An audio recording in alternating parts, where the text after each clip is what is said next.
Kami adalah anak-anak Bapak.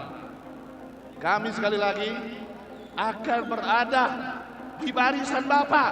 Kami tegak lurus terhadap unsur Bapak. Kami tidak akan pernah meninggalkan Bapak atas keputusan yang diambil. Karena adalah kewajiban kami. Karena itu saya mengajak kepada semua, mari kita angkat tangan kita sama-sama. Saudara telah menunjukkan komitmen jati diri saudara untuk hadir dengan Ketua Umum meninggalkan tempat apel siaga perubahan Partai Nasdem.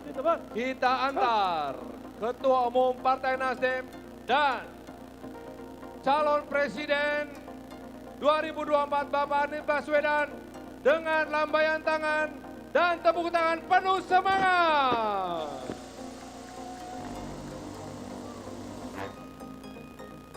Terima kasih kepada seluruh kakak-kakak yang telah hadir dari berbagai wilayah se-Indonesia. Semoga kita terus menjadi garda.